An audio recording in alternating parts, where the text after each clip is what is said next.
大家好，歡迎嚟到 Wally Magazine。今日2025年嘅8月19號啊，呢條係第一條片嚟嘅。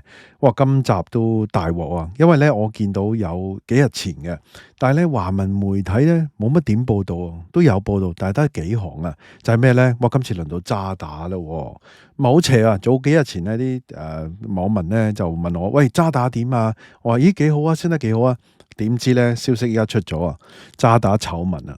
渣打咧就被指有96億美元嘅非法付款俾伊朗同埋真主黨嘅恐怖組織，咁又有一啲咧又關於中國買石油咁樣話同伊朗嗰啲啦。咁啊嗱，依家咧美國眾議員咧幾日前咧就話要求咧要全面調查，並且咧要求罰款100億美元添㗎。咁啊，當然啦，渣打就否認啦，但係股價咧繼續跌啦。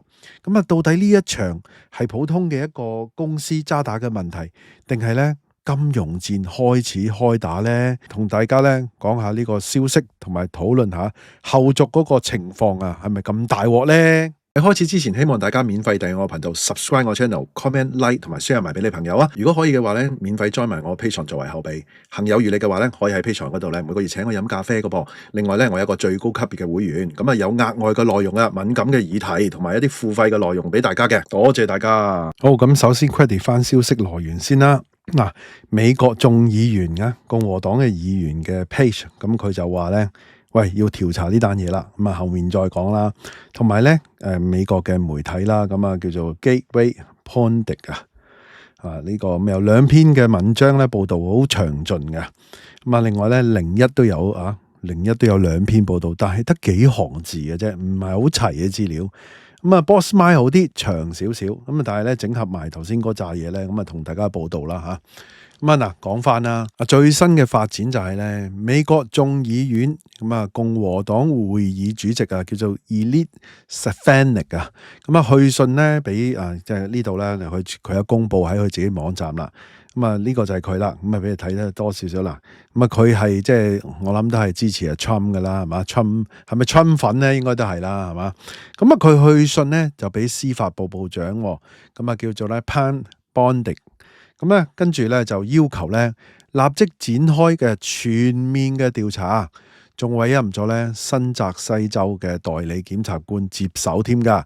咁啊，希望咧追查渣打銀行涉嫌協助咧中國用美元咧去購買咧伊朗嘅石油。咁啊，即係付款嗰啲咁嘅嘢啦。嗱，嗰個指控嘅核心係咩咧？其實佢就話咧，渣打咧喺紐約分行咧涉及咧至少以96億美元嘅非法交易嘅噃。咁啊，收款方咧包括係伊朗啦，同埋咧恐怖組織真主黨，仲有其他嘅恐怖組織添。更加令人震驚嘅就係咧，原來咧佢話所以話有吹哨人咧提供咗咧有內部有4萬封電郵內部嘅電郵證明咧渣打咧仲隱瞞咗咧更大規模嘅交易添。咁估計咧仲有超過1000億美元嘅資金咧流向受制裁嘅實體，特別係透過咧渣打中國分行去處理嘅。咁根據咧 Gateway 嘅 Pundit 嘅一個報導啦，同埋頭先你都見到個美國眾議員佢自己個網站嗰方面啦。咁仲有話呢單嘢咧係咪咁誇張咧？咁樣佢仲話咧 Stefanik 直指紐約州嘅檢察長叫做咧 Letitia James 明知有舉報仍然繼續批准咧渣打續牌添，質疑咧佢係咪同拜登政府合謀掩蓋咧恐怖融資？咁有冇咁誇張啊？呢個咧就即係我諗係比較右派嘅媒體啦。咁我哋都要中立啲啦。咁我覺得咧就算係應該就係即係你最多話佢又疏忽或者寬鬆啲咁解嘅啫，係嘛？咁係之前咧2012年、19年咧都出咗事喎，渣打其實繼續續牌繼續做喎，係嘛？咁都冇嘢無傷大雅，仲升添。近排股價依家咧無端端又多咗呢個4萬封電郵啦。共和黨議員咁樣去信司法部部長，到底咧會唔會真係查咧？即係我擔心嘅係咩咧？我擔心係咪又係政治嘢咧？係咪美國係搞香港咧？搞中國金融咧？喂，佢嗰邊商咧咪同邊個同阿澤連斯基啊，同普丁啊去大家見面係嘛？喺阿拉斯加，哇，仲飛嗰啲 B2 啊，又紅地氈又 B2 啊，又 F-22、F-35，中和翻件事係嘛？咁係咪傾掂咧？係咪俄烏戰爭可以停咧？哇！又話擺美軍喺入邊又掂晒咁喎，即係普京又話 OK 咁喎，好似係嘛？咁搞掂咗俄烏，搞停咗幾場戰爭啦。佢話佢停咗6場戰爭，又話攞諾貝爾獎啦。咁會唔會將個矛頭搞過嚟香港啊？搞中國咧？搞中國嗱，依家咧香港國際金融中心啊，國家嘅國製作個製，咁啊搞啦。會唔會咁樣嚟到透過啲搞呢啲外資開始去搞呢？定係個別淨係渣打呢？咁我真係呢，只係能夠係即係拋出個問題去諗，係我嘅憂慮。不過係咪真係咁呢？唔知啦，大家觀眾呢，自行去判斷咯。咁嗱，你睇下呢啲人都係Trump 嗰啲即係川粉啊，係嘛？叫川粉啊，嗱，擺到明呢，就應該係噶啦。咁嗱，呢批爆料人呢，係渣打嘅前員工啊。咁佢哋聲稱咧，銀行咧冇完全披露所有嘅交易啊。之前咧，2012年同埋咧2019年個和解咧，只係俾咗一部分資料嘅咋。實際上咧，仲有大量咧未上報啊。嗱，即係咧，依家呢單咧係新嘅案件嚟嘅，咁會唔會即係司法部會搞咧？要後續睇啊。哇！但係佢哋都我覺得都有啲危啊，真係有啲危啊。嗱，如果今次嘅指控係屬實咧，渣打就等於違反咗咩咧？當年嗰個叫做延遲起草協議啊，叫 Deferred Prosecution Agreement 叫 DPA 啦，咪有講嘅呢度啊，我都抄咗啲舊文咧俾大家睇嘅，大家即係講即係起碼都有啲 background 嘅 information 啦。原來咧，佢哋咧喺2012年咧嗰陣時咧，渣打承認違反咗伊朗嘅制裁啊，咁被美國咧罰款咧6.67億美元，並且咧就簽署頭先我講嘅啦，嗰個叫 Deferred Prosecution 嗰個嘅 Agreement 係啦 ，DPA 啦叫做嗱，咁依家就似乎如果有新嘅咁多嘢冇報晒出嚟咧，有機會再提案再搞，咁呢個係新嘅案件，但係會唔會牽連翻之前嗰啲咧？咁都可能有可能嘅。咁喺2019年咧，另外亦都咧再次揭發咧持續違規。2012年搞完之後，2019持續再違規，涉及到咧多個受制裁嘅國家支付11億美元嗰個罰款，即係當時被罰咗11億美元啦。咁仲有咧前員工咧認罪添嘅。咁當時咧以為事件咧告一段落噶啦，但係今次咧吹哨人新嘅爆料呢個新嘅醜聞啦，原來咧有更加多咧未曝光嘅交易啦。根據翻媒體同埋咧頭先嗰個眾議員咁樣講係嘛，唔止係嘛，我頭先有睇到一啲嘢，就係呢單啦，呢單咧又早前嘅3月份噶啦。原來除咗咧美國搞佢咧政治壓力咧，係嘛？係咪政治壓力咧？應該都係啩。渣打咧仲面對咧英國投資者嘅集體訴訟啊。根據咧《金融時報》3月份嘅報導倫敦咧最高法院裁定近1400間基金咧可以咧入稟集體訴訟向渣打追討15億英鎊即係大概150億港幣到啦。咁呢啲濕碎啦呢班投資者咧指控渣打長期隱瞞違反伊朗制裁嘅嚴重程度發放咧誤導性嘅公告，令到咧市場股價被扭曲，話係咁升喎，依家係嘛？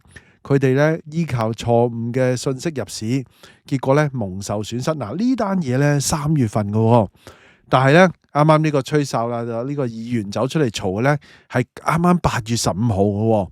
咦，咁即係個嚴重程度再嚴重咗，會唔會係咁咧？係咪真嘅咧？咁樣案件咧呢單嘢個案件係排期緊2026年咧10月開審。如果敗訴咧，渣打可能面臨沉重嘅賠償啦。最緊要係聲譽打擊嘛，聲譽受到打擊咧，頭先我擔心係咩咧？美國嗰邊咪話咪啄住之前嗰個係咪？話點解仲有俾佢續牌拜登政府諸如此類係嘛？點解仲俾佢續牌咧？咁英國咁開審，如果又再出現呢啲，咁會點樣呢？咁應該照計英國呢個就係未必係直接同嗰單嘢有關嘅，係咪影響到牌照就真係不得而知。但係美國 Trump 出手，會唔會搞埋嗰啲咩幾級制裁嗰啲呢？就麻煩啦。咁啊，渣打嘅股價咧喺8月18號啊，即係跌咗5.29%，又唔算好多係嘛？咁啊，但係你睇下係咁樣嘅趨勢跌啦，呢個係5日嘅一個市啦。咁另外咧，我就呢個俾大家睇啦，呢個咧就係應該係講緊一日嘅，一日都插落嚟升翻啲啦。咁跟住咧，呢個咧就係一個禮拜嘅，一個禮拜嗱，佢升得幾好本身。呢個禮拜咧受到呢啲消息咧，就真係曳啦個情況係嘛？咁啊呢個咧就係嗱，之前咧原本好地地嘅，大家見到啊，好地地咧一路升緊上緊，唔錯噶係嘛？即係啲觀眾問我：喂，渣打點啊？因為嗰啲瀨嘢啊嘛，嗰啲爆煲嗰啲地產啊、剩啊嗰啲係嘛？違約啊、恒生啊、東亞、大新啊，諸如此類係嘛？又問下嗰啲啊，包括富邦咧，咁啊渣打好似好地地冇乜嘢喎，包括匯豐又係跌啦係嘛？咁啊嗱，佢咧就好地地，但係依家咧突然之間就插落嚟啦，係嘛？咁啊，你都見到啦。如果我拉長啲睇3個月咧，真係本身幾好噶。但係咧，依家呢單嘢咧就一石激起千重浪。但係即係我覺得咧嚇，根據呢啲媒體嘅報道啦，其實即係如果你話共和黨依家話要調查咧，佢做幾樣嘢嘅喎。佢甚至乎針對咧，即係拜登政府同埋即係紐約檢察長啊，紐約州檢察長咁啊，有啲政治意味啦，本身都有搞埋美國啦。咁啊，同時間咧，因為呢個又涉及到即係石油啦，中國即係同伊朗買石油啦。咁啊，即係我覺得啊，唔係淨係搞民主黨嘅，而係咧搞埋地緣政治嘅。因為佢依家咧開始咧，俄羅斯烏克蘭嗰度應該似乎係應該就嚟搞掂啦，唔知係咪啊？我都唔敢講啊。有時你都知啊，Trump又好反覆啊嘛，普京又好反覆，咁你真係唔知啊。但係咧，似乎埋尾咁滯，普京都唔知仲有冇錢打落去啦嚇。咁啊，仲有今日啱啱咧有個新嘅消息，就係嗰個德國外交部部長嘈啊中國話咧，佢咧即係資助俄羅斯打仗定係俾武器咁上下，諸如此類啦嚇。咁啊呢個我要另外一個新聞睇啦，我要睇清楚先。不過咧我都係少啲講呢啲即係比較國際啲嘅新聞啊，因為唔夠時間拍啊。嗱，繼續講翻啦，呢個就係咧有法律風險啦。因為咧頭先講嘅 DPA 咧，美國司法部可能係重新檢控啊，可能會面對咧過百億美元嘅罰款啊，同埋咧即係續牌嗰度會唔會影響咧？因為依家佢話明啄佢話佢點解俾佢續牌？呢啲訴訟喺美國涉及到制裁呢啲咧，會影響到一啲即係即係講緊同美國做生意啊，或者係都即係其他金融機構啦，即係你都知制裁係喂一級級咁樣落去噶嘛，咁你搞唔掂嘅咁樣就。咁所以咧，今次渣打嗰個麻煩咧未完嘅，牽連埋之前嗰啲嘅情況添。咁你話佢啲股價點咧，就似乎即係罰錢睇下頂唔頂得順啦，係嘛？睇下 Trump 會唔會手下留人。但係咧，我更加關心嘅就係咧，佢係咪利用渣打咧殺雞儆猴咧？喂，定係叫啲外資你唔好搞嘢咧？